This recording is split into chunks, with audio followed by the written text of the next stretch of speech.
اتارا گیا تو پھر ادھر ذکر آیا تھا، لیکن اب یہاں اس سورہ میں حضرت حوا کا ذکر آیا ہے. اور ذکر کیا ہے؟ اے آدم تم اور تمہاری بیوی جنت میں رہو. اسکن مسکن سے نکلا ہے، مسکن رہنے والی جگہ. اے آدم تم اور تمہاری بیوی جنت میں رہو.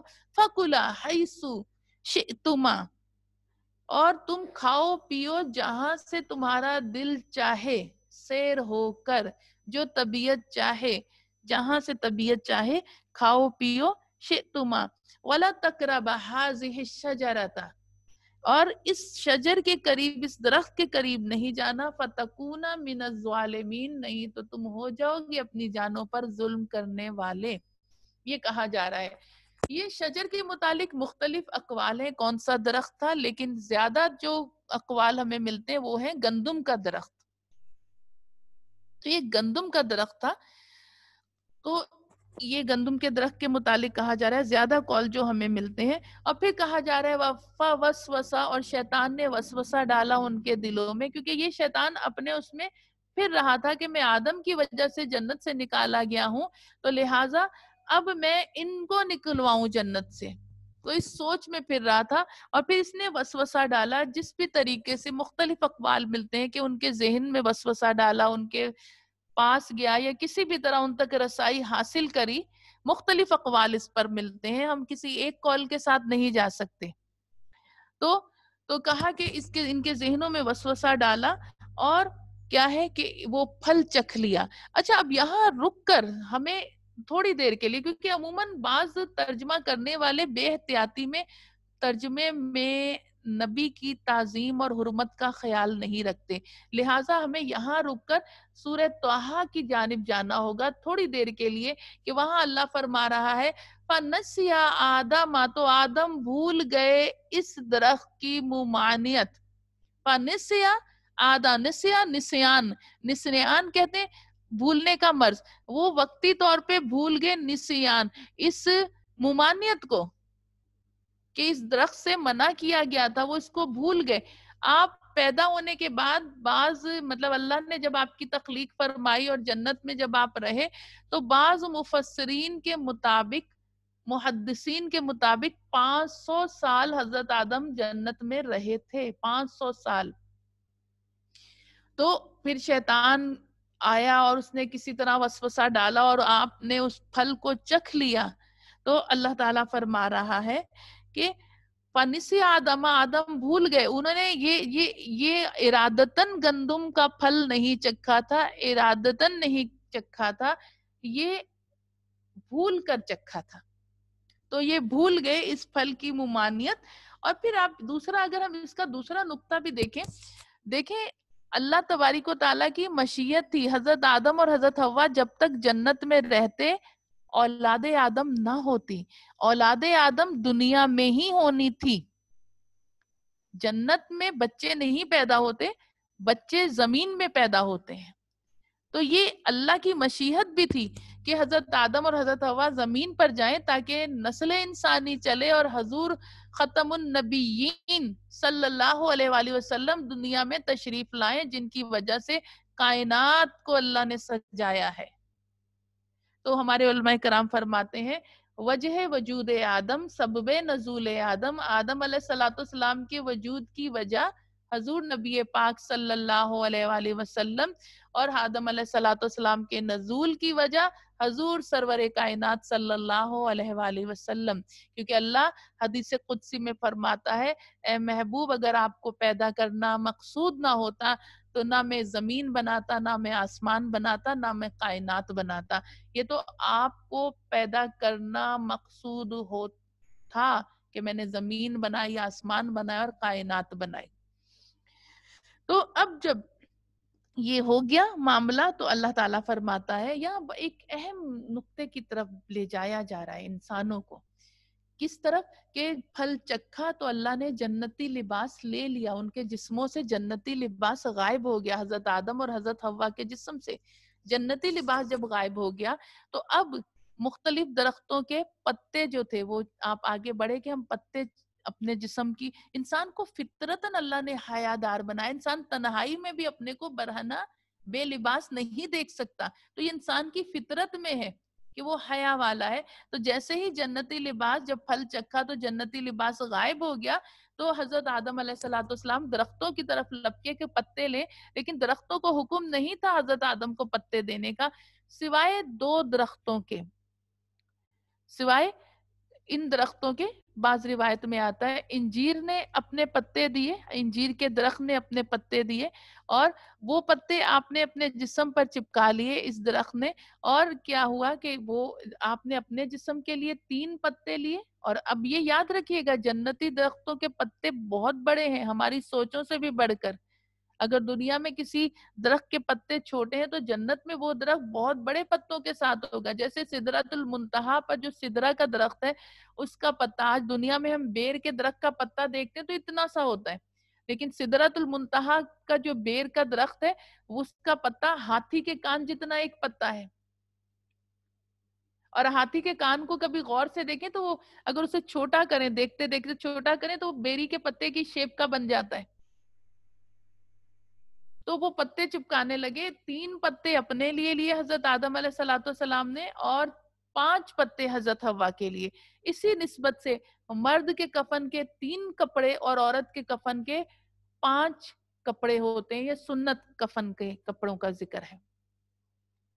تو یہ پتے لے لیے, اور اللہ تعالیٰ فرمائے. اب یہاں ہم اس واقعے کو نہیں روکیں گے, انشاءاللہ آگے جب آگے آئے گا اگلی وہاں بیان, لیکن یہاں اس واقعے کو بیان کرنے کا مقصد یہی موجود ہے. اس سے آگے روایت قصے کی طرف چلیں گے, قصص کی طرف چلیں گے, تو وہ ہمارا جو اس موقع کی مناسبت سے جو واقعہ ہے وہ بیان نہیں ہو پائے گا. تو ہم یہیں روک کر اب اس واقعے کو یہاں بیان کرنے کی نسبت بتائی جا رہی ہے کہ اے آدم کی اولاد, جس طرح شیطان نے تمہارے والدین آدم اور حوا سے ان کے لباس کو لے لیا, یا اللہ نے لے لیا, ان کو بے لباس کروایا جنت میں, آج اس کے واروں سے بچو, کیونکہ آج وہ آدم کی اولاد کو بے لباس کرواتا ہے. فیشن بڑھتا چلا جاتا ہے, کپڑے چھوٹے سے چھوٹے ہوتے جاتے ہیں, باریک سے باریک ہو جاتے ہیں, اور کیا ہے, بے لباسی بڑھتی چلی جا رہی ہے. حضور نبی کریم صلی اللہ علیہ وآلہ وسلم کا فرمان ہے, ایسی عورتیں جو قیامت سے پہلے ایسی عورتیں ہوں گی جو لباس پہنے ہوئے بھی بے لباس لگیں گی. اتنا باریک لباس ہوگا, اتنا تنگ اور چست لباس ہوگا, اتنا ٹائٹ ہوگا وہ جسموں پر کہ گویا لباس نہ پہنا ہو. لباس کا مقصد کیا ہے, مرد ہو یا عورت, لباس ہمارا ڈریس ایسا ہونا چاہیے کہ ہمارے جسم کی شیپ نظر نہ آئے, جسم کی شیپ کو وہ چھپائے. لباس کا مقصد یہ ہونا چاہیے کہ اس طرح کا لباس ہو, ایسا ڈھیلا ڈھالا لباس ہو, مرد ہو یا عورت, جسم کی شیپ کو وہ ظاہر نہ کرے.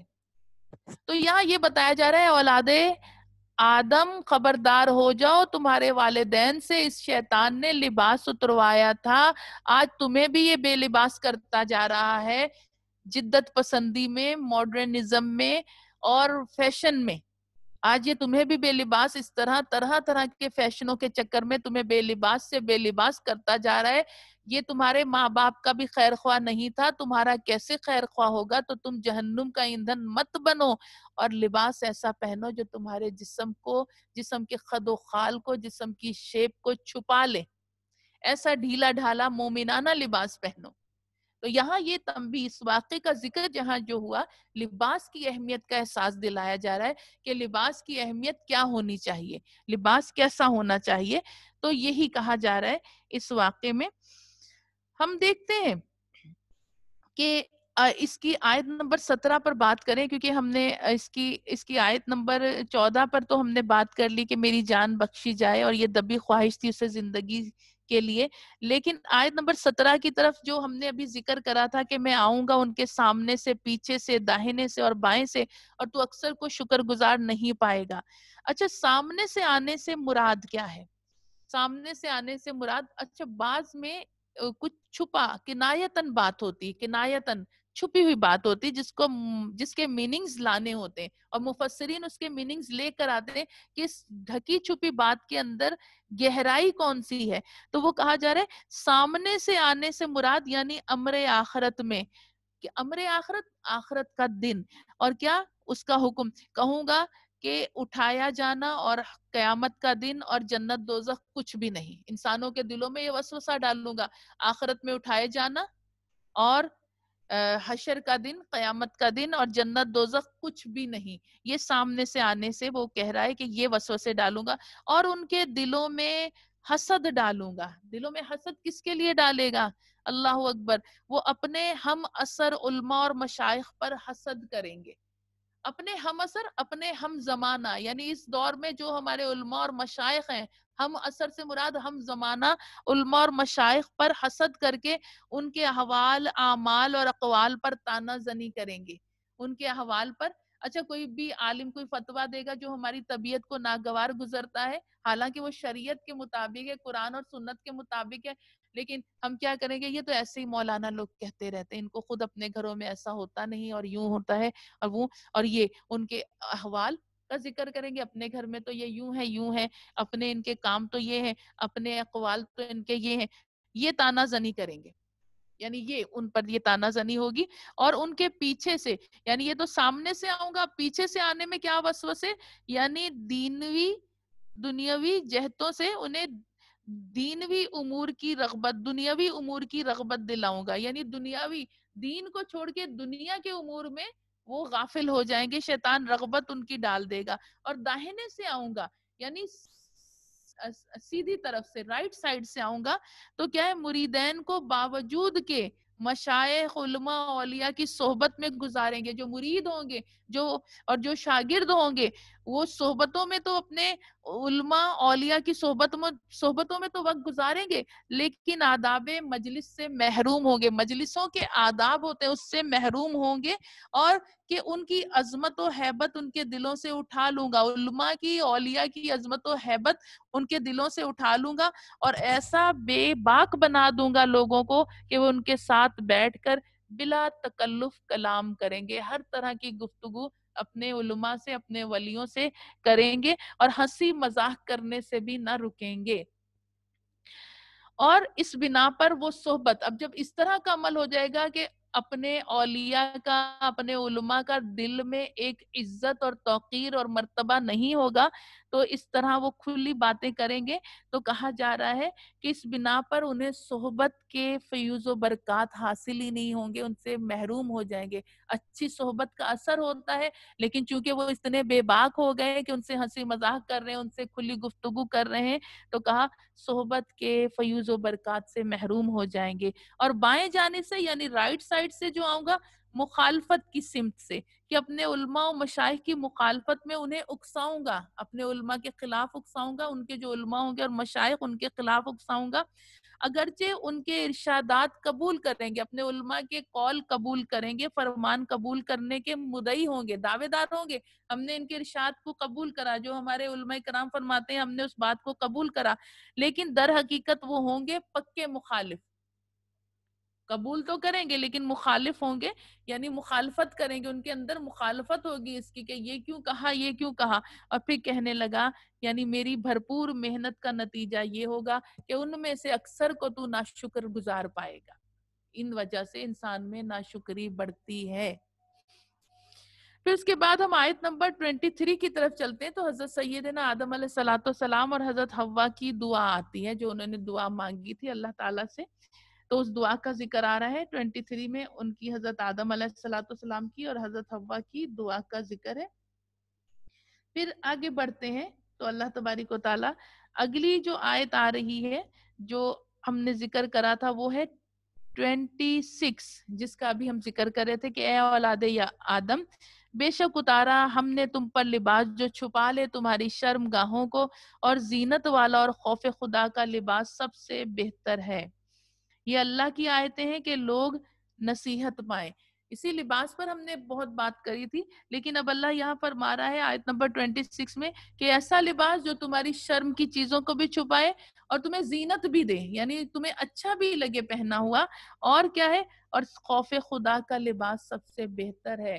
خوف خدا سے مراد ایسا لباس جو تمہارے تن کو پوری طرح ڈھانپ لے، تمہارے جسم کی کوئی شیپ ظاہر نہ ہو، تم ڈرتے رہو کہ اللہ راضی رہے، اللہ ناراض نہ ہو جائے۔ تقوی کا لباس بھی ساتھ ہونا چاہیے۔ اب یہ کہا جا رہا ہے، دیکھیں اللہ نے انسان اور حیوانوں میں فرق کر دیا۔ انسان بنایا تو انہیں لباس دیا، اور جانوروں کو ان کو لباس نہیں، ان کی کھال ہی ان کا لباس ہے۔ تو یہ اللہ نے امتیاز دیا انسان کو، اشرف المخلوقات اس لیے انسان ہوا۔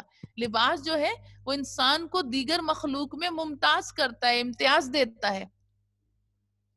تو اولاد آدم کو لباس کی اہمیت اور ضرورت بتائی جا رہی ہے، ساتھ یہ بھی بتایا جا رہا ہے جس طرح کپڑے انسان کی شرم کی چیزوں کو پوشیدہ رکھتے ہیں، اسی طرح لباس تقوی انسان کے عیبوں کو چھپا لیتا ہے۔ جب تقوی اختیار کرتا ہے تو عیبوں کو چھپا لیتا ہے، دونوں لباسوں کا، اس لیے کہ یہ تمہارے جسم کو چھپائے گا اور لباس تقوی تمہارے عیبوں کو چھپائے گا۔ تو یہی اس میں کہا جا رہا ہے۔ اور پھر ہم دیکھتے ہیں آیت نمبر 26 کے بعد 27 میں بھی ایک بہت اہم مسئلے کی طرف دعوت فکر دی جا رہی ہے۔ وہ کیا ہے؟ آیت نمبر 27، بے شک وہ اور اس کا کنبہ تمہیں دیکھتا ہے ایسا کہ تم ان لوگوں کو نہیں، تم ان کو نہیں دیکھ سکتے، اور ہم نے کر دیا شیطانوں کو دوست ان کا جو ایمان نہ لائیں۔ کیا کہا جا رہا ہے؟ بے شک وہ اور اس کا کنبہ تمہیں وہاں سے دیکھتے ہیں کہ تم انہیں نہیں دیکھ سکتے۔ سب سے اہم چیز، بازار شیطان کی بہترین مورچہ گاہیں ہیں۔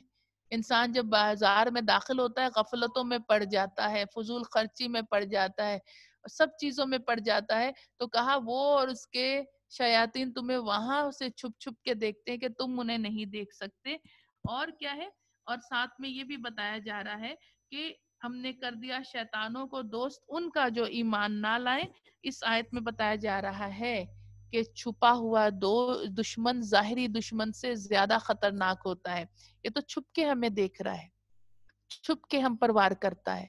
تو ظاہری دشمن ہوگا تو اس سے تو ہم لڑ سکتے ہیں، تلوار سے لڑ سکتے ہیں، اس سے کسی طرح لڑ سکتے ہیں، ہاتھوں سے لڑ سکتے ہیں، کسی اور چیز سے، ہتھیار سے لڑ سکتے ہیں، لیکن جو چھپا دشمن ہوگا اس سے کیسے لڑا جائے؟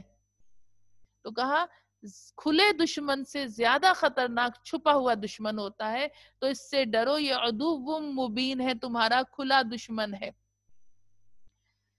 پھر اب ہم دیکھتے ہیں کہ آیت نمبر 31 میں آ رہا ہے کہ اولاد آدم اختیار کرو اپنی آراستگی یا اپنی زیب و زینت اختیار کرو، اور ہر بار مسجد میں آنے سے پہلے اور کھاؤ اور پیو اور بے وجہ خرچ نہ کرو، بے شک اللہ پسند نہیں فرماتا فضول خرچ کرنے والوں کو، فضول خرچی کرنے والوں کو اللہ پسند نہیں فرماتا۔ یعنی اس سے کیا مراد ہے؟ جب جب تم مسجد میں آؤ، خواہ تم مسجد حرام کے طواف کے لیے آؤ یا کسی بھی مسجد میں نماز کے لیے آؤ، تو پاکیزہ صاف ستھرا لباس پہن کر آؤ، خشوع اور خضوع اور اخلاص سے اپنے باطن کو بھی سنوار لو۔ یعنی ظاہر کو سنوار کے آؤ، باطن کو بھی سنوار کے آؤ۔ مسجد میں آ رہے ہو، اللہ کے گھر میں آ رہے ہو، تو ایسا نہ ہو کہ تمہارے باطن میں بری بری سوچیں ہوں۔ اور کیا ہے کہ اس کو سنوارو۔ اور کیا ہے آگے کہا جا رہا ہے؟ یعنی لباس آپ جب پہنتے ہیں، جب آپ آتے ہیں، اس سے دیکھیں ایک مسئلہ یہ بھی حل ہوتا ہے۔ ہم خواتین عموماً کہتے ہیں کہ جس لباس پہ چھینٹے پڑ گئے، گھریلو کام کاج کرتے ہوئے لباس پر چھینٹے ہو گئے، ناپاکی کی چھینٹیں آ گئی، تو وہ لباس پہن کر تو نماز نہیں پڑھ سکتے کہ ناپاکی کی چھینٹیں ہیں۔ اب یہ مسئلہ یوں ہے کہ ہم کوشش کریں، نماز میں جو دل نہیں لگتا، نماز میں جو ایک لطف نہیں آتا، معاذ اللہ ثم معاذ اللہ، 3 کی جگہ 4 کی جگہ 3 رکعتیں پڑھ ڈالیں، 4 کی جگہ 5 رکعتیں پڑھ ڈالیں، کیونکہ شیطان کے چیلے حملہ آور ہو جاتے ہیں۔ تو ہمیں چاہیے کیا؟ ایک تو یہ دیکھیں کہ جس چیز کی قدر کریں گے، جس چیز میں محنت کریں گے، تو اس چیز میں لطف آئے گا۔ اللہ کی بارگاہ میں آ رہے ہیں تو ایسا لباس پہنے۔ آپ بس اس سے اندازہ لگا لیں کہ وہ لباس، آپ جس لباس میں نماز پڑھ رہے ہیں، کیا اس لباس میں آپ کسی اپنے دوست کے پاس ملنے جا سکتے ہیں؟ بازار جانا ہے، کسی فنکشن میں جانا ہے، کسی پروگرام میں جانا ہے، تو کیا وہی لباس جو آپ نماز پڑھتے ہوئے پہن رہے ہیں، وہی لباس میں آپ وہاں جا سکتے ہیں؟ یا اللہ! تو اگر دنیا کے دوستوں کے سامنے آپ اچھے سے اچھا لباس زیب تن کر کے جا رہے ہیں، تو اللہ کی بارگاہ میں کتنا زیادہ اچھا لباس زیب تن کرنا چاہیے. ادھر شرم نہیں آ رہی، باہر جاتے ہمیں شرم آ رہی ہے، اللہ کی بارگاہ میں آئے تو پاکیزہ لباس، صاف ستھرا لباس، ایسا لباس پہننا چاہیے تاکہ عبادت کا لطف اور حاصل ہو.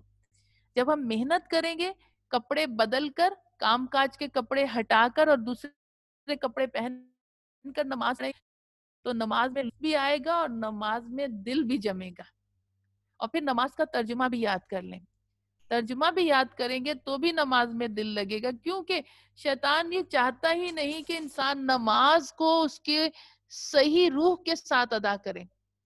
حضرت سیدنا عمر فاروق رضی اللہ تعالیٰ عنہ کے پاس ایک شخص آیا کہ حضور میری بہت ایک قیمتی سامان تھا جسے میں کہیں رکھ کر بھول گیا اور وہ مجھے بہت اشد ضرورت ہے اور میں کیا کروں کہ وہ مجھے مل جائے، مجھے یاد ہی نہیں آ رہا.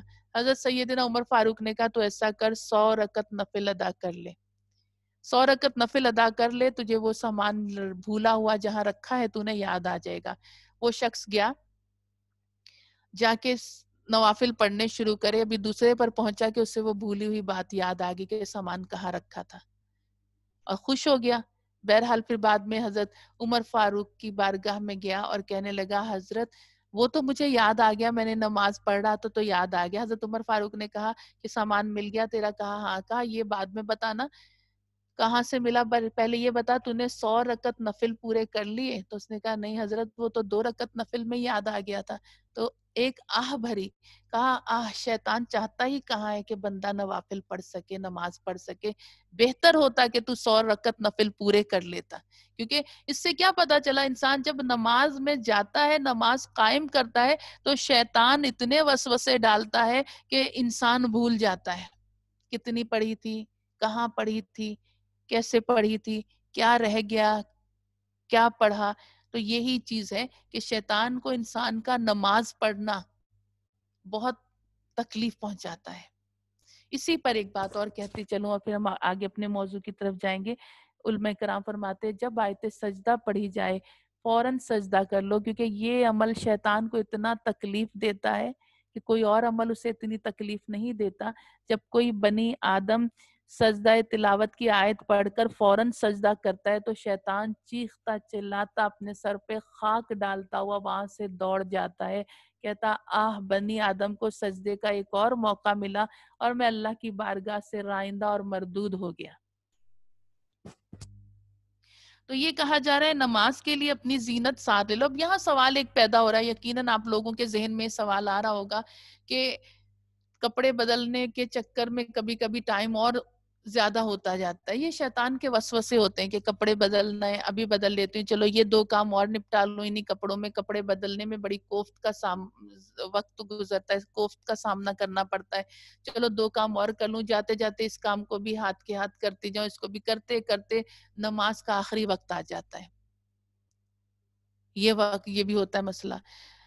تو اس میں علماء کرام فرماتے ہیں کہ اگر ایسا ہو جائے کہ اتنے وسوسے شیطان ڈال رہا ہو، ایک کے بعد ایک کام، ایک کے بعد ابھی پڑھ لیتی ہوں، ابھی کپڑے تبدیل کرنے سستی آ رہی ہے، ابھی پڑھ لیتی ہوں، تو اس سے بہتر ہے اگر وہ کپڑے جو کام کاج کے آپ نے پہنے ہوئے ہیں اس پر آپ کو یقین کامل ہے کوئی ناپاک چیز نہیں لگی، ناپاک چھینٹ نہیں پڑی، تو آپ انہی کپڑوں میں نماز پڑھ لیں، بجائے یہ کہ شیطان آپ کی نماز کو ہی نکلوا دے.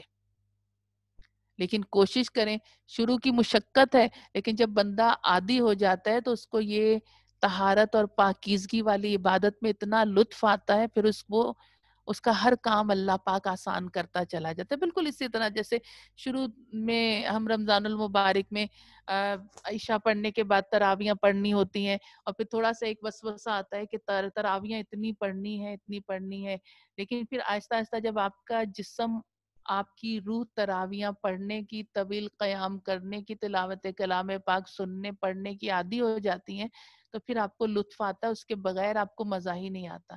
تو تھوڑی سی ابتدائی مشقت کے بعد اللہ تعالیٰ راحتیں دے دیتا ہے اور آسانیاں فرما دیتا ہے.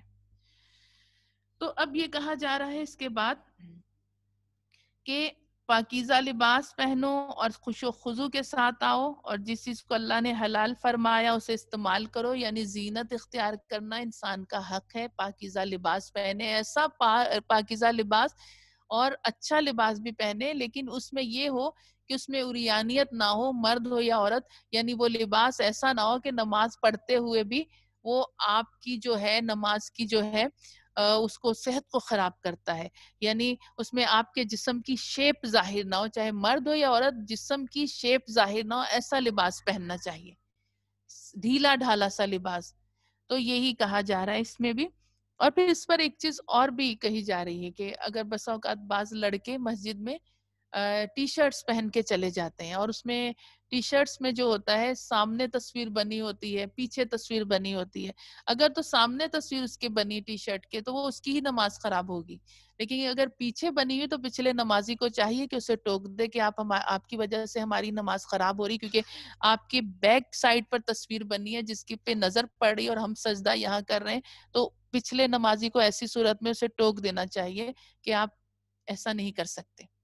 اور یہ ہمیں بھی اہتمام کرنا چاہیے کہ بچوں کو یہ چیز کی تعلیم دے کہ تصویر والی ایسی شرٹس، یا اگر تصویر نہ بھی ہو، بعض بچے اس طرح پڑھتے ہیں کہ وہ شرٹ جب وہ سجدے میں جاتے ہیں اتنی اوپر اٹھ جاتی کہ ان کا ستر ظاہر ہو رہا ہوتا ہے.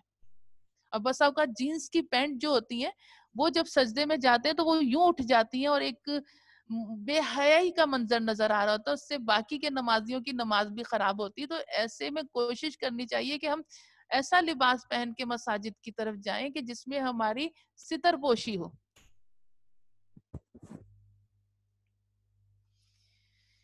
پھر آگے آیت نمبر 40 کی طرف ہم چلتے ہیں. بے شک جنہوں نے جھٹلایا ہماری آیتوں کو اور بڑے بنے یعنی تکبر کرا، ان کے لیے نہ کھولے جائیں گے آسمان کے دروازے، ان کے لیے نہ کھولے جائیں گے آسمان کے دروازے، اور نہ ہی وہ جائیں گے جنت میں یہاں تک کہ داخل ہو جائے اونٹ سوئی کے ناکے میں. یہ آیت نمبر 40 ہے.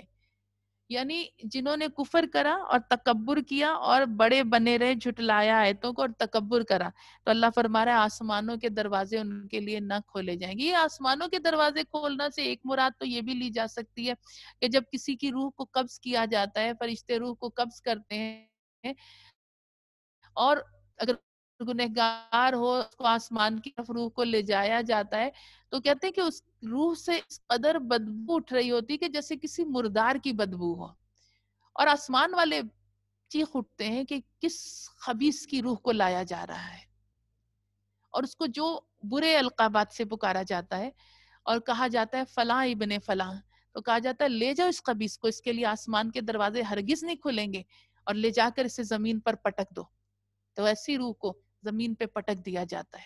تو یہ کہا جا رہا ہے کہ آسمان کے دروازے. اس کے برعکس یہاں یہ بھی سن لیں ایک دل کی تسلی اور حوصلہ افزائی کے لیے کہ اگر نیکوکار کی روح ہوتی ہے تو اس کے لیے ہر آسمان کے دروازے کھلتے ہیں جب فرشتے روح قبض کر کے لے کے جاتے ہیں، اور مرحبا سے اس کا استقبال کیا جاتا ہے. تو یہ کہ آسمان کے دروازے بھی نہ کھولے جائیں گے ان کے لیے، اور نہ ہی وہ جنت میں داخل ہو سکیں گے یہاں تک کہ ہو جائے اونٹ سوئی کے ناکے میں داخل. یعنی یہ امر محال ہے کہ اونٹ سوئی کے ناکے میں داخل ہو. جس طرح اونٹ کا سوئی کے ناکے میں داخل ہونا ہی محال ہے، اسی طرح گنہگار کا، فاسق و فاجر اور تکبر والوں کا جنت میں داخل ہونا بھی محال امر ہے. اور اللہ فرماتا ہے ایسی ہی سزا دیتے ہیں ہم جرائم پیشہ کو. تمام، اب کیا کہا جا رہا ہے، تمام ارواح خواہ سعید ہو یا شقی. سعید کا مطلب ہے مبارک ہوں، نیک ہوں، اور شقی کا مطلب بدبخت ہوں. کوئی روح نیک بخت ہوتی، کوئی بدبخت ہوتی ہے، کیونکہ روح اور جسم مل کر عمل کرتے ہیں.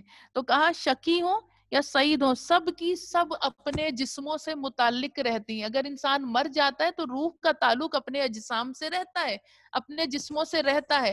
ایسا نہیں کہ یہ تعلق، کیونکہ اگر اس جسم کو سزا مل رہی ہے یا اس کو جزا مل رہی ہے تو روح اور جسم دونوں اس کا لطف، اگر جزا مل رہی ہے تو روح اور جسم اس کا لطف اٹھا رہے ہیں، اگر سزا مل رہی روح اور جسم دونوں اس کی تکلیف اٹھا رہے ہیں، کیونکہ دنیا میں دونوں نے مل کر عمل کرا تھا. تو روحیں جہاں کہیں بھی ہوتی ہیں مرنے کے بعد انسان کے، ان کا تعلق اپنے جسموں سے جڑا رہتا ہے.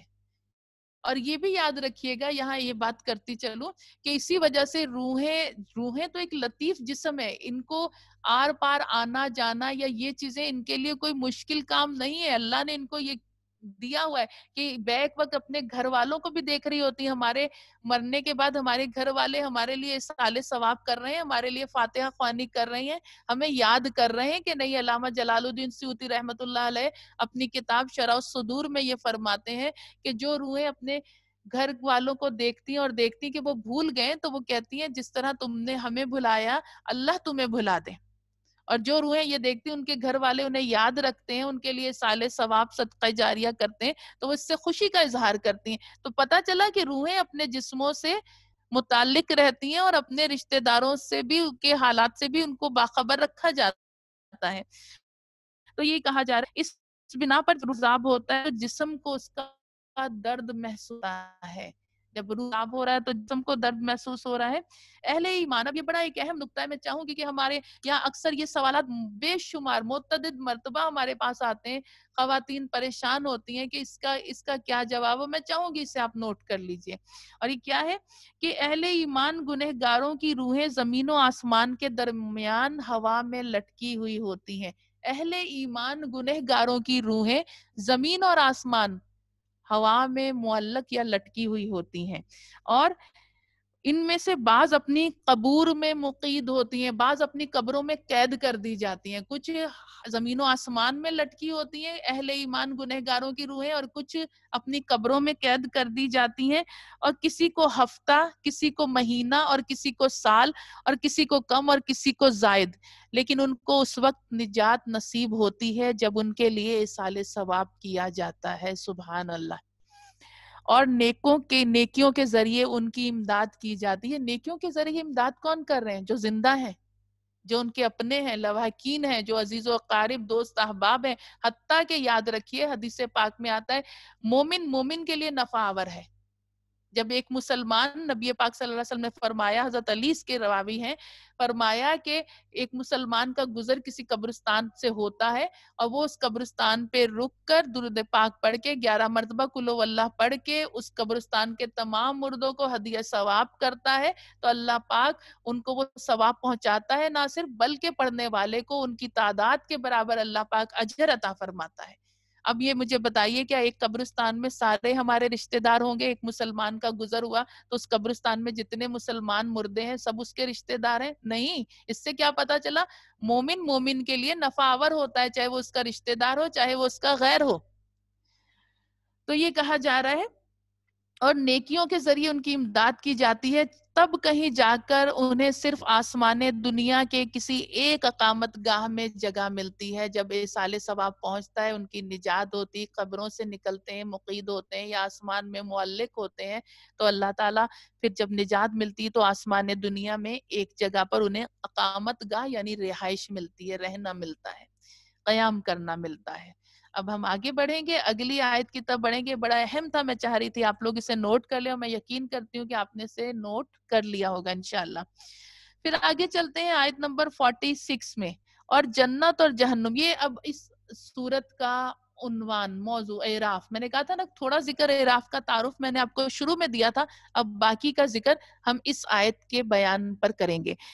اعراف آیت نمبر 46, اور جنت اور جہنم کے درمیان ایک آڑ ہے یا ایک پردہ ہے, اور یہ کیا ہے؟ یہ اعراف ہے.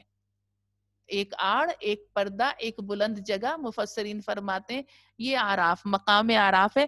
اعراف پر کچھ لوگ ہیں کہ سب کو پہچان لیں گے. عارف کہ وہ سب کو پہچان لیں گے.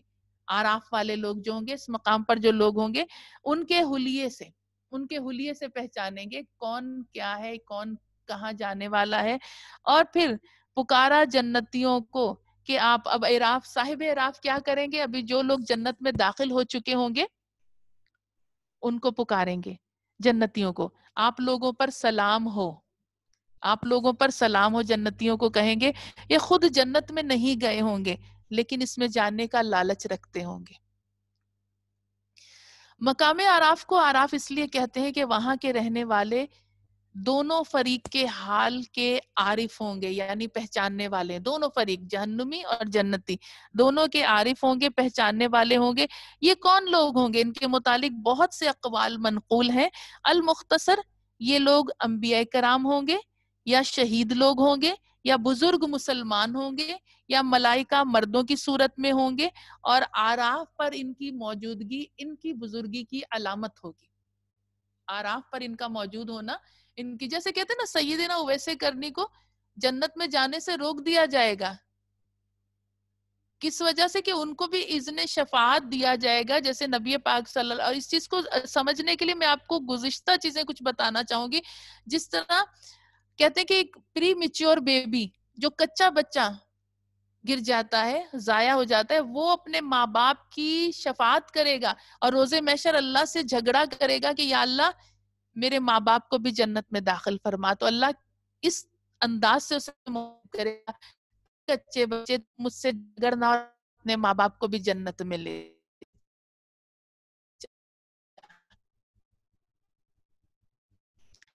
اسی طرح کرنے والی صورت، یا اللہ مجھے اپنے کلام سے نکال دے یا میرے پڑھنے والے کو جنت میں داخل کر دے. اسی طرح کہتے ہیں علماء کرام، حدیث پاک میں آتا ہے کہ مومن کی آنکھ کا وہ بال، آنکھ کا جو ہماری پلکیں ہیں، اس کا ایک بال، پلک کا ایک بال جو اتنا آنسو خوف خدا سے نکلا کہ ایک مکھی کے پر کے برابر، جس نے صرف ہماری پلک کے ایک بال کو بھگو دیا، وہ بال روز محشر اللہ سے کہے گا یا اللہ یا تو مجھے اس کی آنکھ سے نکال دے یا اس کو جنت میں داخل کر دے. تو اللہ جنت میں داخل کر دے گا. تو یہ آپ دیکھیے یہ کتنی شفاعت کے کتنے اللہ تعالیٰ نے طریقے تھا. ایک حافظ قرآن 10 ایسے لوگوں کو اپنے خاندان کے جن پر جہنم واجب ہو گئی ہوگی ان کو جنت میں لے کر جائے گا. ایک حافظ قرآن، ایک عالم دین تو کئی گنا زیادہ لوگوں کو لے کے جائے گا، اپنے خاندان کے ان لوگوں کو جن پر جہنم واجب ہو گئی ہو. تو آپ سوچیں سیدنا ویسے کرنی کو روک لیا جائے گا جنت میں جانے سے، اور ان کو کہا جائے گا، وہ پوچھیں گے تو کہا جائے گا کہ حضور کی امت کی شفاعت کے لیے. تو یہ اور شفاعت کبریٰ تو نبی پاک صلی اللہ علیہ وآلہ وسلم ہی فرمائیں گے.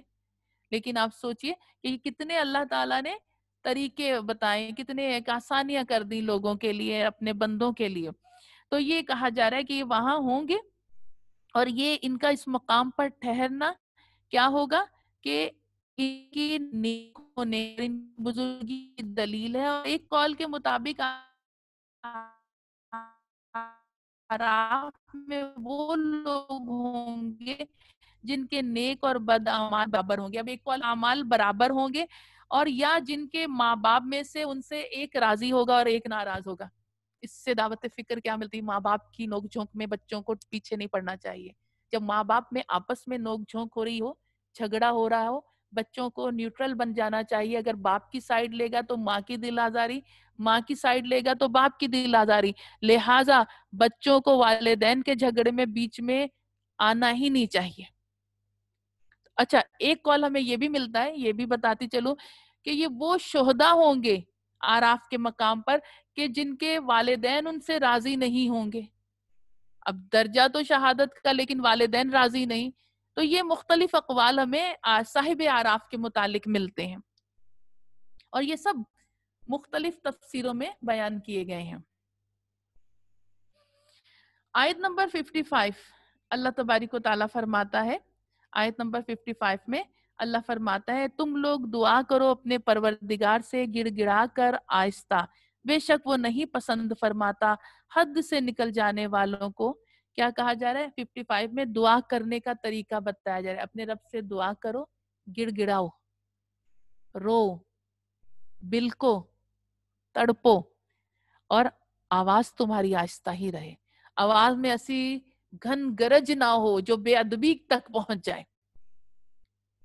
عاجزی کرو، رو، گڑ گڑاؤ، لیکن چیخو پکار نہ ہو، آواز بہت بلند نہ ہو، آواز آہستہ ہو اور گڑ گڑانا ہو تمہاری دعا میں.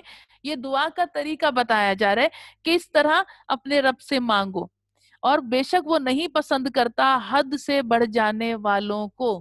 بے شک حد سے بڑھ جانے والوں کو دعا کا طریقہ بتا کے کہا جا رہا ہے بے شک وہ نہیں محبت کرتا حد سے بڑھ جانے والوں کو. خیال رہے کہ دعا کرنے میں بھی حد سے تجاوز نہیں کرنا چاہیے، اور ہر حال میں ہی راہ اعتدال کو اپنانا چاہیے. دعا تو بات کی چیز ہے، پہلے دعا کرنے کے لائق بننا چاہیے انسان کو. یعنی حد سے تجاوز کر جانا، یہ سب مجھے ابھی کے ابھی مل جائے، یہ سب مجھے مل جائے اور اس سے چھن جائے، اس کے پاس نہ رہے کوئی نعمت، میرے پاس سب کچھ آ جائے. حد سے تجاوز بھی نہیں کرنا چاہیے. اس کی عطا اس کی رحمت ہے کہ وہ جس کو چاہے رزق بے حساب دے اور جس کو چاہے رزق کی تنگی کر دے، وہ اس کی عطا ہے. لیکن تجاوز نہیں کرنا چاہیے کہ سب کا مال مجھے مل جائے اور وہ سارے قلاش ہو جائیں. تو دعا میں حد سے تجاوز نہیں کرنا چاہیے اور دعا کے آداب سیکھنے چاہیے. تو یہ کہا جا رہا ہے. پھر اس میں قوم نوح کا ذکر آیا اور قوم نوح کا جو علاقہ، قوم نوح اور قوم عاد کا ذکر. ان کا علاقہ جو ہے زمین احقاف پر حضر موت سے عمان تک کا علاقہ ہے. عمان جو ایک عرب ریاست ہے، وہاں تک یہ قوم نوح اور قوم عاد اس علاقے میں رہیں. اور قوم سمود، یہ ان کا سلسلہ جا کے حضرت نوح سے ملتا ہے. قوم سمود کا سمود بن عابر بن ارم بن سام بن نوح، اور ان کا علاقہ جو ہے ملک حجاز. اب آپ کو یہ سمجھنا پڑے گا، دیکھیں سیرت کی کتب کا مطالعہ کریں گے تو ہمیں یہ الفاظ سمجھ میں آئیں گے. حجاز، حجاز مقدس کہتے ہیں ہم. عرب کی جب اس کو دیکھتے ہیں ہم آبادی کو، تو مکہ اور مدینہ حجاز مقدس کہلاتے ہیں. اسی طرح ریاض کو نجد کہا جاتا ہے. تو اس طرح ان علاقوں کا ہمیں سیرت کی کتب میں سب پتا چلے گا کس کا کیا نام تھا، اس وقت کیا حالات تھے.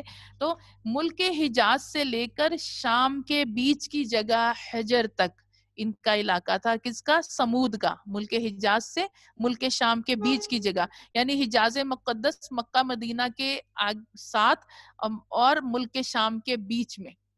ٹھیک ہے. اور پھر قوم لوط کا ہم علاقہ دیکھتے ہیں تو ان کا علاقہ ہے سدوما، جہاں ان پر عذاب آیا تھا. سدوما جو تھا ان سب شہروں میں بڑا تھا. تقریباً ہم دیکھتے ہیں کہ اس میں جو ہے جو شہر تھے اس میں 5 تھے. سدوما سب سے بڑا، آمور دوسرے نمبر پہ، تیسرے نمبر پہ داووما، اور چوتھے نمبر پہ سلوبورا، اور 5ویں نمبر پر سفودا یا سعودا. ہر شہر میں 4-4 ہزار آدمی تھے. یہ قوم لوط کی آبادیاں تھیں، تو 4-4 ہزار آدمی تھے.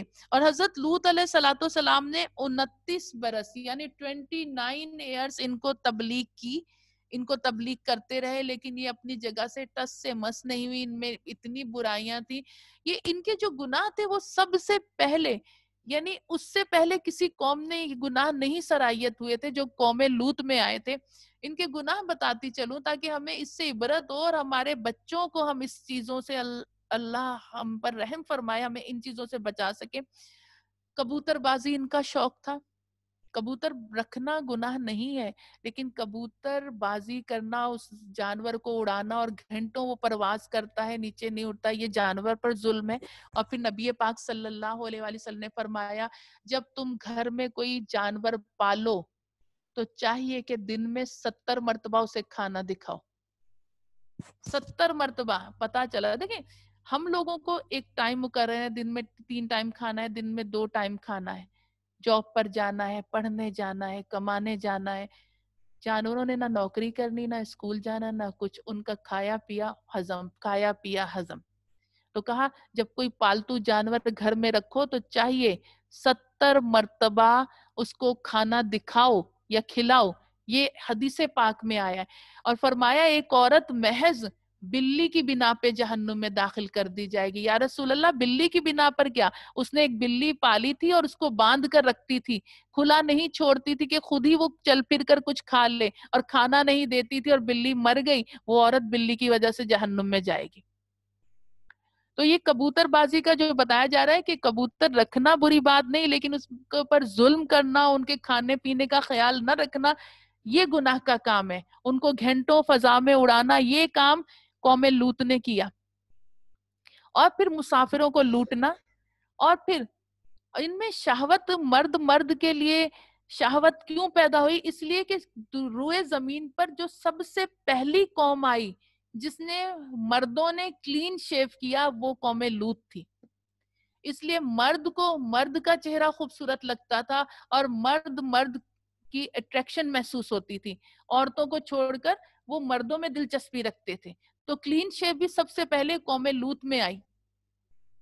اور اتنے یہ لوگ اس چیز کے عادی ہو گئے تھے کہ ان کی عورتیں بھی اس چیز کی عادی ہو گئی تھی کہ وہ اپنی بیویوں میں توجہ نہیں دیتے تھے، بلکہ بسا اوقات حد سے بڑھ اس قدر گئے تھے کہ عورتوں کے سامنے ہی اس طرح کے معاملات کیا کرتے تھے اور لڑکوں کو پکڑ کر ان کے ساتھ زیادتی کیا کرتے تھے، بدفعلی کیا کرتے تھے. تو اللہ فرماتا ہے ایسے گناہ جو روئے زمین پر تم سے پہلے کسی اور نے نہیں کیے، اس قوم سے اللہ فرما رہا ہے، قوم لوط سے. تو یہ کہا جا رہا ہے. اور پھر کیا ہے، ان کا ذکر، قوم لوط کا ذکر کیا گیا جا رہا ہے. حضرت لوط علیہ السلام نے 29 برس ان کو تبلیغ فرمائی. پھر اس کے بعد حضرت شعیب علیہ السلام کا ذکر اس سورہ میں آیا ہے. حضرت شعیب علیہ السلام دو قوموں پر آئے، ایک ایکا والوں پر اور ایک مدین والوں پر. دو قوموں پر، دو قوموں کا ذکر قرآن کریم میں آیا، کہیں مدین والوں کا، کہیں ایکا والوں کا. یہاں مدین کا ذکر ہے. مدین کی اگر ہم ہسٹری میں دیکھیں تھوڑا سا آپ کی توجہ کے لیے، کہ مدین جو تھے، بعض روایات میں یہ آیا ہے کہ حضرت ابراہیم علیہ السلام کے ایک بیٹے کا نام مدین بھی تھا. دو بیٹے ہم جانتے ہیں، حضرت اسماعیل، حضرت اسحاق، لیکن ایک بیٹے کا نام مدین تھا. اور وہ مدین جو تھے وہ آ کر اس علاقے میں آباد ہو گئے تھے، اور انہی کے نام پر اس علاقے کا نام اور اس قوم کا نام مدین پڑا، جہاں اللہ نے حضرت شعیب علیہ السلام کو بھیجا، جو کہ حضرت موسیٰ علیہ السلام کے سسر بنے، حضرت صفورہ کے والد. تو یہ ان کا ہے. اور ان کا ذکر کیا تھا، ان کی قوم کا کیا گناہ تھا، ناپ تول میں کمی کرتی تھی، مسافروں کو لوٹتی تھی. اللہ نے زرخیزی بے انتہا عطا فرمائی تھی. یعنی کچھ زمینیں ایسی ہوتی ہیں کہ ان کو پانی دینا پڑتا ہے، کچھ زمینیں ایسی ہوتی ہیں بارش ان کو سبزہ دے دیتی ہے. تو یہ ایسا سرسبز علاقہ تھا. اتنی نعمتوں کے باوجود ڈکیتیاں، لوٹ مار، مسافروں کو لوٹنا، ناپ تول میں کمی کرنا. حضور نبی پاک صلی اللہ علیہ وآلہ وسلم نے فرمایا کہ ساری امتوں میں جو گناہ تھے وہ سارے گناہ ایک وقت میں آ کے میری امت میں اکٹھے ہو جائیں گے، لیکن میری امت میں ایک گناہ زائد ہوگا جو کہ کسی اور امت میں نہیں. ناپ تول میں کمی کرے گی، یہ سب چیزیں اپنی جگہ ہے، لواطت بھی آ جائے گی، برائی بھی آ جائے گی، اور بے حیائی کی گفتگو بھی کرے گی. لیکن جو ایک زائد گناہ میری امت میں ہوگا وہ یہ ہوگا کہ قوم لوط میں تو مرد مرد کے ساتھ بدفعلی کرتا تھا، میری امت میں مرد مرد کے ساتھ تو بدفعلی کرے گا، لیکن عورت عورت کے ساتھ بھی بدفعلی کرے گی. یہ ایک زائد گناہ جو دیگر امتوں میں نہیں تھا، میری امت میں قیامت سے قبل آئے گا. تو ہم دیکھ رہے ہیں اس طرح کی چیزیں آج جو ایک سرسری سا ذکر کر کے چلتی چلوں کہ جو حقوق کے، عورتوں کے حقوق کی بات ہو رہی، اس میں ان چیزوں کی بھی بات ہو رہی، ہم دیکھ رہے ہیں.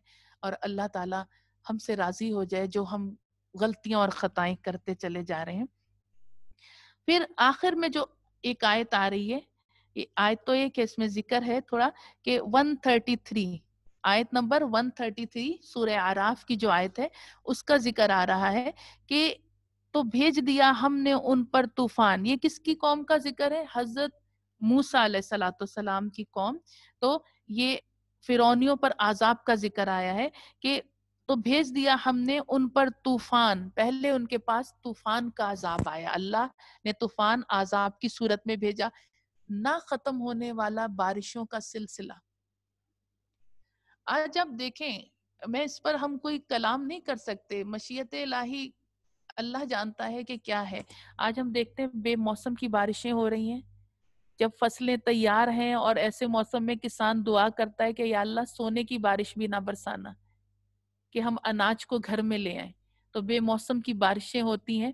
تو کہا کہ یہ ان پر ایسے لا متناہی بارشوں کا سلسلہ آ گیا، اور اتنی بارشیں کہ ان کے گھروں کے سامان بھی ڈوبے ڈوبے جاتے تھے.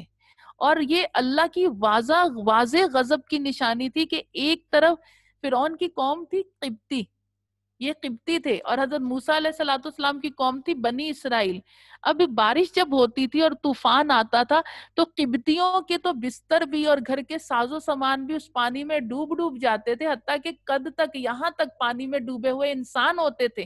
لیکن اس کے برعکس ساتھ ہی گھر جو بنی اسرائیل کا ہوتا تھا، کسی بنی اسرائیل کے فرد کا ہوتا تھا، اس گھر میں پانی کا نام و نشان نہیں ہوتا تھا. یعنی یہ واضح عذاب کی نشانی تھی، لیکن پھر بھی یہ لوگ اللہ کی بارگاہ میں توبہ نہیں لائے، قبطی فرعون والے. پہلے نمبر پہ طوفان کا عذاب آیا، پھر دوسرے نمبر پہ اللہ فرما رہا ہے پھر ہم نے ٹڈیوں کا عذاب بھیجا، ان کی فصلیں تباہ کر دی، فصلیں کھا لی، اناج کھا لیا، گھروں میں جو چیزیں تھی وہ کھا لی، ہر چیز کھا لی، ٹڈیوں کا ایسا عذاب آیا۔ پھر جب وہ عذاب گیا تو اچھا یہ یاد رکھیے، عذاب کا جب ہم پڑھتے ہیں قرآن کریم میں تو عذاب جب اللہ کا آتا تھا بدھ کے دن آتا تھا، بدھ کے دن آتا تھا، بدھ کے دن یہ عذاب آتا تھا۔ تو بدھ کے دن عذاب آیا تو پھر اس کے بعد کہا کہ ٹڈی کے عذاب کے بعد جب وہ گیا تو پھر اللہ فرماتا ہے قمل، قمل کہتے ہیں جوئیں۔ اچھا جوؤں میں دونوں طرح کی جوئیں، ایک انسانوں کے سروں میں پڑنے والی جوئیں، ایک جانوروں میں پڑنے والی جوئیں، اور ایک کپڑوں لباس میں پڑنے والی، تین طرح کی جوئیں ہوتی ہیں۔ تو یہ جوئیں بھی کہتی ہیں، جوئیں جو ہوتی ہیں یہ ان پر ایسی آئیں کہ سر کھجاتے، جسم کھجاتے، برا حال، کپڑوں میں سونا دشوار ہو گیا، جوؤں کا عذاب ایسا آیا قمل کا ان پر، اور یہ عذاب بھی لگاتار ان کو بے چین اور بے کھجا کے زخمی کر دیتے تھے، خون نکال لیتے تھے جسموں سے، یہ اتنی ان کو کھجلی ہوتی تھی اس پر۔ یہ جوؤں کا عذاب جب گیا تو پھر اس کے بعد اللہ تبارک و تعالیٰ نے مینڈکوں کا عذاب بھیجا۔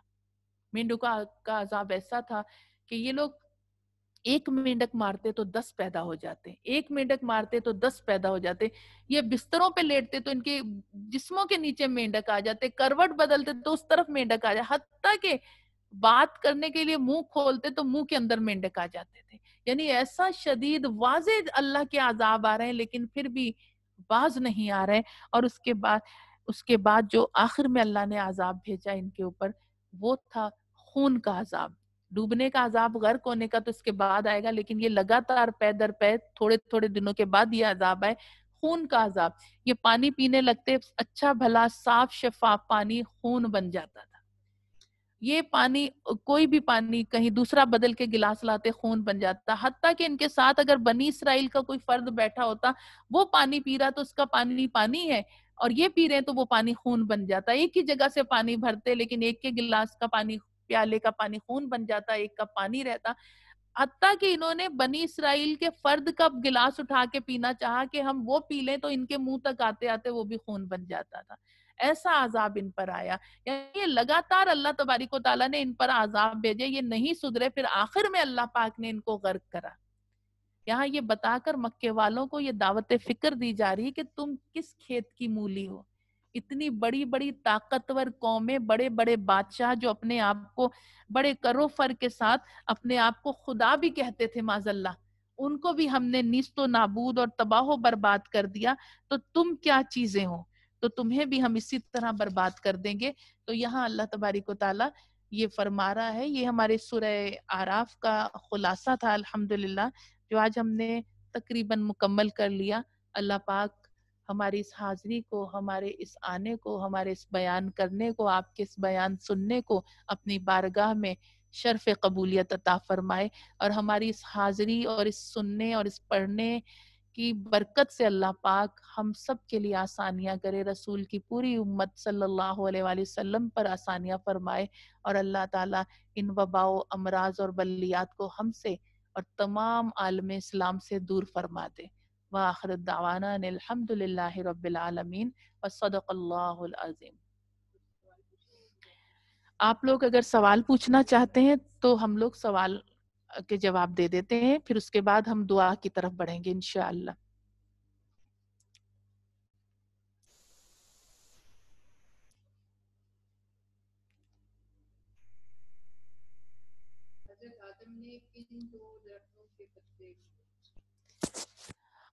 ایک انجیر تھا اور ہاں سوال آیا ہے کہ حضرت آدم نے کن 2 درختوں کے پتے جو تھے لیے تھے۔ اچھا اس میں تھوڑی سی بات ادھوری رہ گئی تھی، آپ نے سوال پوچھا تو مجھے آیا، ذہن میں آیا کہ اسے کلیئر کر دوں۔ 2 درختوں کے پتے تھے، سارے درختوں کو حکم نہیں تھا کہ حضرت آدم کو پتے دیں، لیکن ان کو مشیت الہی تو ایسی تھی، لیکن ان درختوں نے پتے دیے، زیتون اور انجیر کے درخت نے، ان دونوں نے پتے دیے۔ اسی لیے اللہ تعالیٰ نے جب دیکھیں سورہ بقرہ میں کہا نا، تم سب کے سب تم سب کے سب نیچے اترو، یعنی اس میں یہ درخت بھی اتارے گئے تھے زمین پر، یہ درخت بھی اتارے گئے تھے، شیطان کو بھی بھیجا تھا، حضرت آدم حضرت حوا کو بھی اتارا تھا، ہر ایک کو مختلف مقامات پر اتارا گیا تھا. تو آج ہم دیکھتے ہیں کہ جہاں انجیر زیتون بہت زیادہ پیدا ہوتا ہے اس جگہ زیتون کے درخت کو اتارا گیا، انجیر کے درخت کو بھی اتارا گیا. انجیر کے درخت کے متعلق ایک چیز اور بتا دوں، لیکن پہلے ہم اس بات کو کریں کہ اللہ تعالیٰ نے یہ سوال کرا تھا، اے انجیر اور اے زیتون تو نے کیوں آدم کو پتے دیے جبکہ اور درخت نہیں دے رہے تھے؟ تو انہوں نے کہا یا اللہ ہمیں یہ دیکھ کر حیا آئی کہ کوئی درخت پتے نہیں دے رہا تو ہم نے اپنے پتے آدم اور حوا کو دے دیے. تو اللہ نے فرمایا اب تم اس کے ساتھ تم بھی زمین پر اترو گے. تو ان کو زمین پر اتارا گیا تھا. ٹھیک ہے، تو یہ دو درخت تھے، زیتون اور انجیر کا درخت. ایک بات آخری بتاتی چلوں، انجیر کے مشاہدے میں یہ بات آئی ہے، انجیر کے درخت کے لوگوں نے، جیسے آپ نے دیکھا ہوتا ہے، دیکھتے ہیں آپ لوگ کہ بعض چینلز پہ ایسے کچھ ایسی چیزیں دکھائی جاتی، پتوں کا، کونپلوں کا نکلنا زمین سے، پھولوں کا کھلنا، پھلوں کا، پھولوں کے شگوفوں سے نکلنا. انجیر کے درخت پر یہ ایک دنیاوی ریسرچ ہے جو میں آپ کو بتا رہی ہوں. انجیر کے درخت پر لوگوں نے راتوں بیٹھ بیٹھ کے مشاہدہ کرنے کی کوشش کی کہ اس کا پھل نکلتا کیسا ہے، کوئی نہیں دیکھ پایا. وجہ اس کی کیا بتائی جاتی ہے کہ اس نے جس طرح سیدنا آدم علیہ الصلوۃ والسلام کا پردہ رکھا اسی طرح اللہ نے اس کا پردہ رکھا. تو یہ انجیر کے درخت کے متعلق، ہاں، تو اس کے متعلق یہ کہا جاتا ہے، یہ دنیاوی ریسرچ ہے کہ مطلب لوگوں نے راتوں کو بیٹھ بیٹھ کے کیمرے لگا لگا کے اس کو دیکھنا چاہا کہ کس طرح وہ کونپلیں نکلتی ہیں، وہ پھل نکلتا اس کا. تو یہ ریسرچ کری تو نہیں پتا چلتا. واللہ عالم.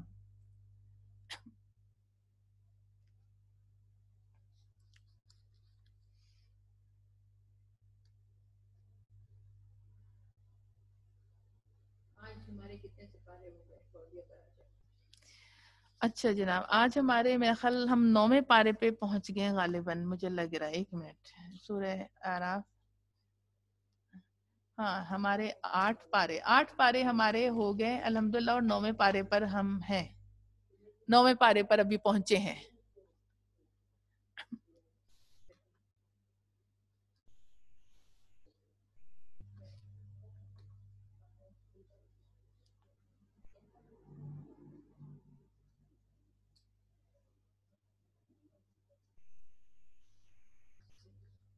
اور کوئی سوال؟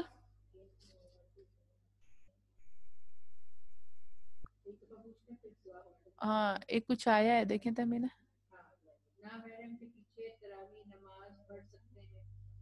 دیکھیں اس کا جواب ہم نے غالباً نماز کی ورکشاپ میں دیا تھا، لیکن میں چاہوں گی کہ آپ کو پھر بھی بتا دوں.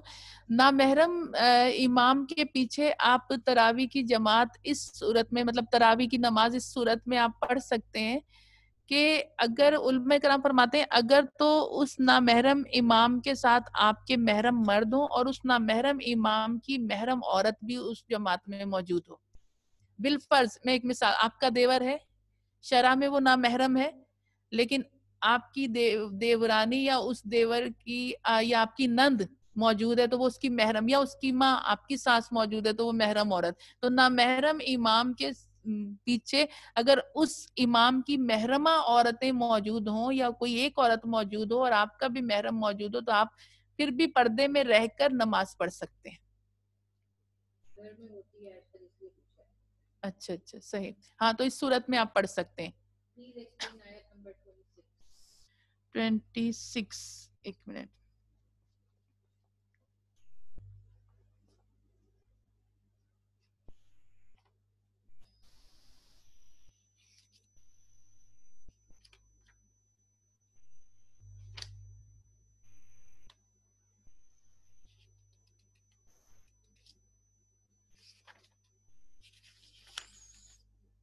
ٹوینٹی سیون ابھی ہے یہ، اور یہ ہے 20. یا بنی آدم، ہاں یا بنی آدم، یہ والی آیت ہے نا. اے آدم کی اولاد، بے شک ہم نے تمہاری طرف ایک لباس اتارا کہ تمہاری شرم کی چیزوں کو چھپائے، اور ایک وہ جو تمہاری آرائش، ریشن اور پرہیزگاری کا لباس وہ سب سے بھلا ہے. اس پر ہم نے بات کری تھی کہ ہم نے تمہارے لیے لباس اتارا، ایک لباس وہ جو تمہاری شرم گاہ کو، شرم کی چیزوں کو چھپائے، جتنی اللہ تعالیٰ نے جو ستر عورت ہے اس کو چھپائے.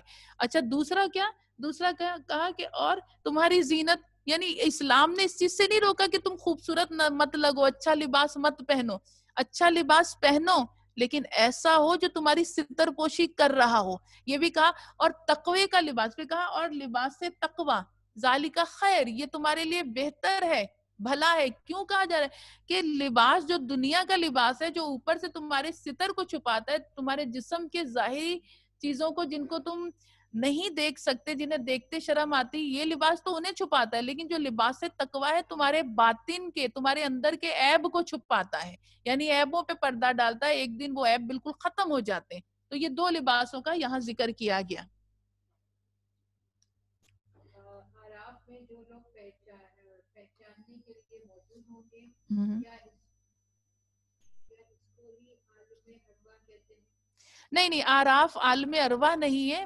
میں نے پہلے بھی بتایا, مقام آراف جنت اور دوزخ کے درمیان ایک اونچی جگہ ہے, ایک پردہ ہے, ایک آڑ ہے, یا ایک دیوار ہے, بلند دیوار. اس پر کچھ لوگ ہوں گے جنہیں روک لیا جائے گا.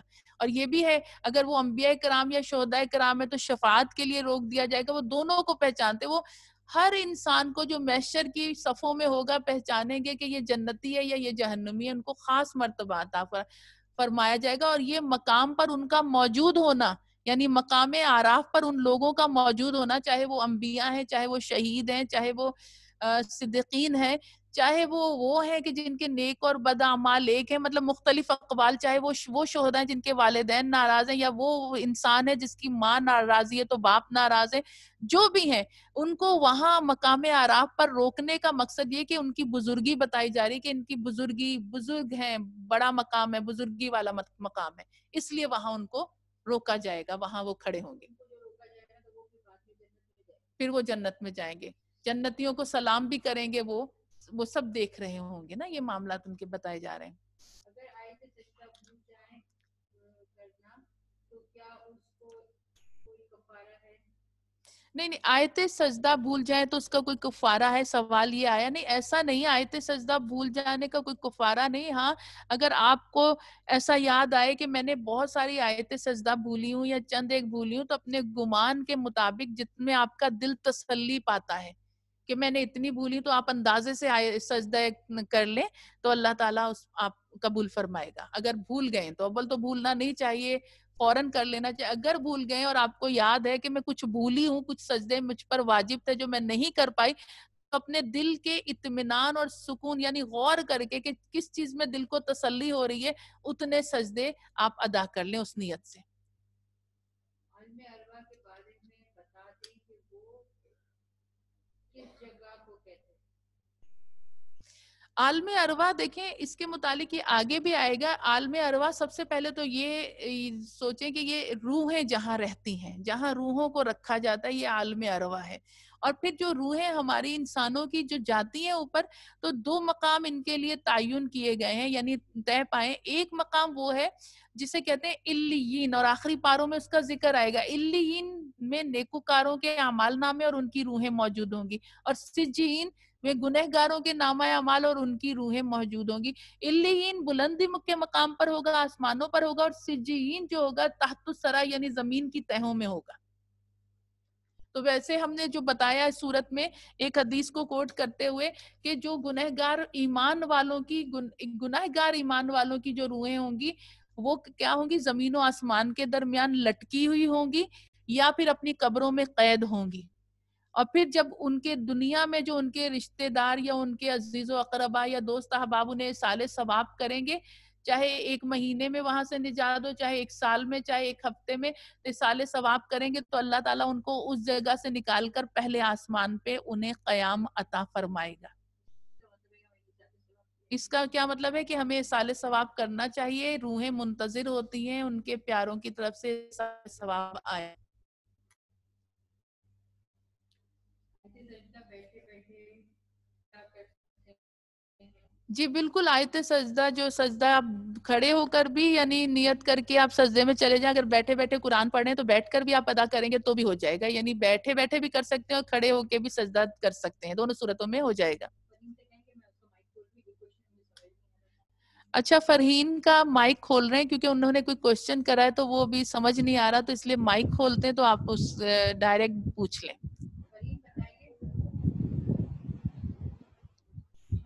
جی فرہین سوال کیجئے. جی جی السلام علیکم باجی.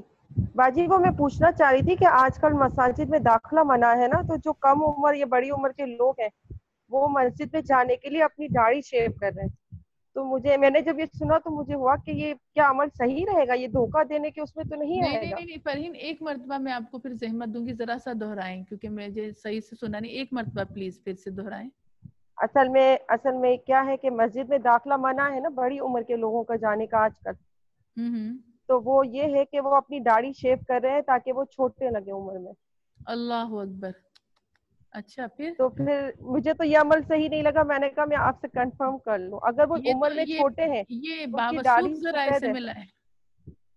جی جی جی تو وہ تو داڑھیوں کو ڈائی بھی تو کر سکتے ہیں. جی داڑھی کو ڈائی کرنا تو میرے خیال میں اجازت ہے ویسے نا. وہ دوسرے نارمل. کلر سے، بلیک سے نہیں نا. اس کی ایک جی جی الگ بلیک بحث کے ہے، اس میں علاوہ. پڑی نا. ہاں اس کی بحث میں گئے ٹھیک تو ٹھیک. بات لمبی ہو جائے. بس میں یہ بتا رہی ہوں، جی جی سوال یہ آیا ہے، سب سن لیں کہ آج کل بڑی عمر کے لوگوں کو مسجدوں میں داخل ہونے سے روکا جا رہا ہے نا. جیسے مفتیان کرام نے وہ شرائط لگائی بچے نہ آئے اور بڑی عمر کے لوگ. تو لوگ جو ہیں وہ داڑیاں کٹوا کے جا رہے ہیں مسجدوں میں. تو یہ تو دھوکا، اور یہ واضح دھوکا ہے. یہ تو بہت، ایک تو داڑھی کٹوانے کا گناہ اور اوپر سے ایک دھوکا دینے کا گناہ، اور وہ بھی مسلمانوں کو. یہ کہاں پر ہو رہا ہے ویسے فرہین؟ کہ جانا تاکہ وہ عمر میں چھوٹے لگے. ہاں ہاں. تو یہ کہاں پر ہو رہا ہے فرہین، یہ جو ہو رہا ہے؟ نہیں، آپ نے میرا جواب سنا. جی ہاں یہ مطلب یہ کٹوانے کا تو میں نے نہیں، ڈائی میں نے دیکھا ہے کہ ڈائی کروایا. اصل میں وہ عمر میں ویسے چھوٹے ہیں لیکن ان کی داڑھی پوری سفید تھی. انہوں نے اچھا. اتنے سالوں میں کبھی ایسا نہیں کیا، لیکن اس وجہ سے انہوں نے اس دفعہ داڑھی کو کلر بھی کرایا. تو مجھے یہ بات بہت کھٹکی، تو میں نے کہا میں آپ سے پوچھوں. لیکن ان کی عمر اس کیا طرح آیا کر اسی سکتے ہیں یہ دو؟ نہیں ان کی نہیں عمر وہ تو عمر تو چھوٹے ہیں، 50 سے کم عمر کے ہیں، لیکن ہاں وہ انہوں نے 50 داڑھی سے کو کم. ڈائی کر دیا. اچھا دیکھیں، اس صورت میں اگر وہ کر رہے یہ ہیں دھوکہ دینے کے اس میں نہیں آ رہا.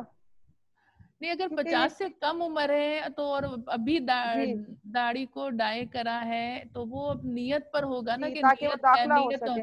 ہاں، جی جی نیت تو نیکی کی ہے نا ان کی.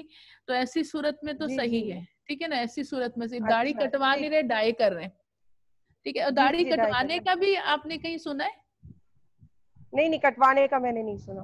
Okay sorry. اوکے، صحیح صحیح صحیح. صرف ڈائی کا، صرف ڈائی کا. صرف ڈائی کا. چلیں ٹھیک ہے ٹھیک ہے ٹھیک ہے. اوکے صحیح صحیح. اب تو کوئی اور سوال نہیں؟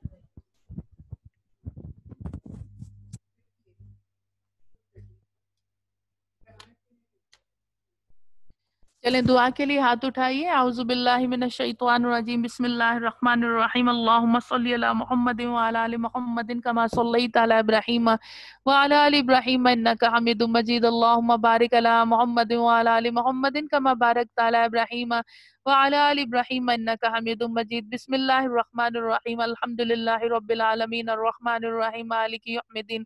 ایاک نعبد و ایاک نستعین. اہدنا الصراط المستقیم صراط الذین انعمت علیہم غیر المغضوب علیہم ولا الضالین آمین. بسم اللہ الرحمن الرحیم. قل هو اللہ احد اللہ الصمد لم یلد ولم یولد ولم یکن له کفوا احد. بسم اللہ الرحمن الرحیم. رب اشرح لی صدری ویسر لی امری واحلل عقدۃ من لسانی یفقهوا قولی. رب اجعلنی مقیم الصلاۃ ومن ذریتی. ربنا تقبل دعاء. ربنا اغفر لی ولوالدی وللمؤمنین یوم یقوم الحساب. ربنا آتنا فی الدنیا حسنۃ وفی الآخرۃ حسنۃ وقنا عذاب النار وقنا عذاب القبر وقنا عذاب الحشر وقنا عذاب الميزان وقنا عذاب الصراط وادخلنا جنة مع الأبرار. ربي يسر ولا تعسر. ربي انزلني منزلا مباركا وانت خير المنزلين. اني مغلوب فانتصر. اللهم اجرنا من النار ولا سوف يعطيك ربك فترضى وعلمك ما لم تكن تعلم وكان فضل الله عليك عظيما. یا ارحم الراحمین یا ارحم الراحمین یا ارحم الراحمین یا ربنا یا ربنا یا ربنا یا رحمان یا رحیم الہ العالمین. رب کریم تیری عاجز بندیاں تیری پاکی بیان کرتی ہیں مولا. تجھ سے تیری رحمت کی طلبگار، تجھ سے ہدایت کی طلبگار ہے. پاک پروردگار تو ہم سب کے کبیرہ صغیرہ گناہوں کو معاف فرما دے، ہماری خطاؤں کو درگزر فرما دے. یا اللہ جانے انجانے میں جو غلطیاں، جو کوتاہیاں، جو بھول چوک ہم سے ہو گئی ہو، مولا ہماری گرفت نہ فرمانا، بے حساب بخش دینا، بے آزمائش جنت میں داخل فرما دینا۔ تجھ کو تیری عزت و جلال کا واسطہ ہے پاک پروردگار، ہمارے تمام کبیرہ صغیرہ گناہوں کو معاف فرما دے۔ یا اللہ تیری رضا تیری رحمت کے ساتھ جتنا کلام پاک ہم نے پڑھا ہے یا اللہ سمجھنے کی کوشش کی، احکامات شریعت کو سمجھانے کی کوشش کی، یا اللہ دیگر قوموں کے گناہوں کا ذکر آیا پاک پروردگار، یا اللہ جتنا بھی ہم نے پڑھا کلام پاک، یا اللہ اپنی بارگاہ میں سے غلطیوں سے معاف کرتے ہوئے قبول اور منظور فرما لے۔ اور یا اللہ ہم نے جن قوموں کے گناہوں کا پڑھا، ان پر عذاب کا پڑھا، یا اللہ ہمیں ان گناہوں سے محفوظ کر دے میرے مولا، ہماری نسلوں کو ہماری اولادوں کو ان گناہوں سے پاک کر دے، محفوظ کر دے۔ یا اللہ یہ دیگر قوموں کے گناہ ہماری نسلوں میں سرایت نہ کر جائیں میرے مالک، تو ہماری نسلوں کو ان گناہوں سے محفوظ رکھنا یا الہی العالمین۔ جو غلطیاں جو کوتاہیاں جو گناہ ہم سے ہو گئے مولا، تو ہمیں معاف فرما دے۔ تیری بارگاہ میں صدق دل سے یا اللہ توبہ کرتے ہیں، استغفار پڑھتے ہیں، مالک مہربان تو ہمیں معاف فرما دے، ہماری غلطیوں کو معاف فرما دے، ہمارے گناہوں کو معاف فرما دے، ہماری خطاؤں کو معاف کر دے، ہماری بے اعتدالیوں کو معاف فرما دے۔ یا الہی العالمین تو ہمارے لیے آسانیاں پیدا کر دے۔ یا اللہ رب کریم تیری آزمائش کے لائق نہیں، بے آزمائش بخش دینا، بے حساب جنت میں داخل فرما دینا۔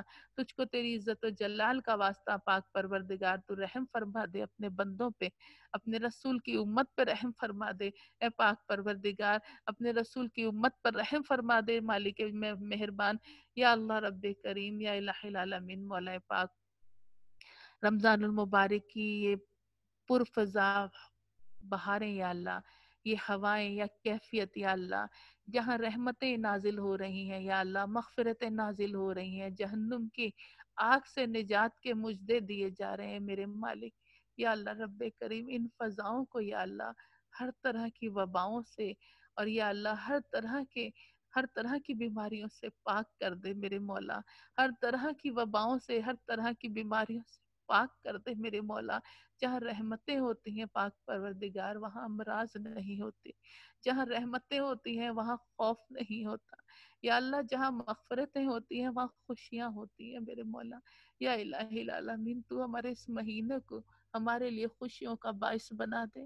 یا اللہ تیرا فرمان ہے، تیرے رسول پاک صلی اللہ علیہ وسلم کا فرمان ہے کہ جب رمضان آئے تو خوشیوں کے ساتھ اس کا استقبال کرو، اور جب یہ ماہ مکرم جانے لگے تو بوجھل دل کے ساتھ روتے ہوئے آہوں سسکیوں میں یا اللہ اس کو رخصت کرو اے پاک پروردگار۔ اس ماہ میں تو مولا ہم نے استقبال ہی آہوں سسکیوں کے ساتھ کرا مولا، اور یہ آہیں سسکیاں، یہ رونا، یہ آنسو اس لیے کہ مولا گناہ کے بوجھ تلے دبے جا رہے ہیں یا اللہ، یا الہی العالمین نافرمانیوں کے بوجھ تلے دبے جا رہے ہیں یا اللہ، یا اللہ، یا اللہ رب کریم تیری ناراضگی کے خوف میں ڈرے جا رہے ہیں میرے مولا۔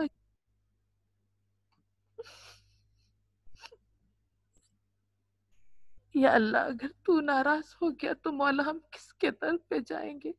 کوئی در ایسا نہیں مولا، کوئی ایسا رحمتوں والا در نہیں جس در پہ جائیں اے پاک پروردگار، ہم سے راضی ہو،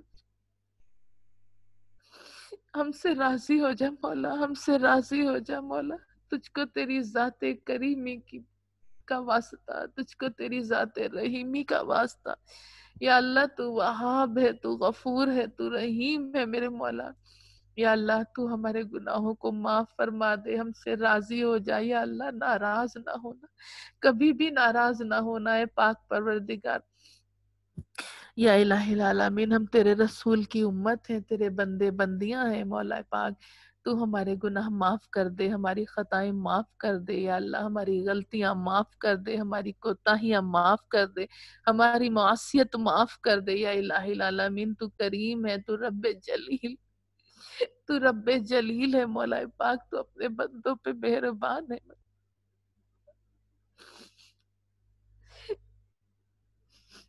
یا اللہ ہماری خطائیں درگزر فرما دے مولا، اس رحمتوں کے مہینے میں یا اللہ رحمتیں نازل فرما دے یا اللہ، وبائیں دور فرما دے میرے مولا۔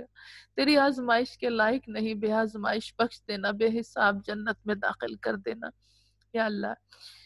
ہم یہاں آئے تیرے ذکر کی محفل کا انعقاد کرا یا اللہ، ہماری بہنیں اپنے اپنے گھروں میں اس محفل میں شریک ہوئیں، پاک پروردگار تو ہم سب کی حاضریوں کو قبول فرما یا اللہ۔ جو ہماری بہنیں آج کسی مجبوری، پریشانی یا کسی مسئلے یا کسی مصروفیت کی وجہ سے شریک نہ ہو سکی، مولا ان کی بھی شرکت لکھ ڈال یا اللہ، ان کی بھی حاضری لکھ لے یا اللہ۔ تو سب کی دعائیں مستجاب فرما، سب کی حاضری قبول فرما، سب کا بعد اب سننا سنانا قبول فرما لے یا الہ العالمین۔ تو سب کو ڈھیروں اجر و ثواب عطا فرما، ہم سب گنہگاروں کو بخش دے، ہماری خطاؤں کو بخش دے، ہماری نافرمانیوں کو بخش دے میرے مولا۔ ہم سے راضی ہو جا پاک پروردگار، تو ہم سے راضی ہو جا اور ہماری دعائیں مستجاب فرما، آمین اللہم آمین۔ ان اللہ و ملائکۃ یصلون علی النبی یا ایھا الذین آمنوا صلوا علیہ وسلموا تسلیما، سبحان ربک رب العزت عما یصفون والسلام علی المرسلین والحمد للہ رب العالمین۔ جب دم واپسی ہو یا رب ہم سب کو نصیب کرنا کلمہ حق پڑھنے کی توفیق، حق لا الہ الا اللہ محمد رسول اللہ صلی اللہ تعالی علی خیر خلقی محمد وآلہ وصحبہ اجمعین برحمتک یا ارحم الراحمین، اللہم آمین۔ آپ سب کو السلام علیکم ورحمۃ اللہ وبرکاتہ۔ دعاؤں میں یاد رکھیے گا، انشاءاللہ زندگی خیر پھر ملتے ہیں۔ السلام علیکم ورحمۃ اللہ وبرکاتہ و مغفرہ۔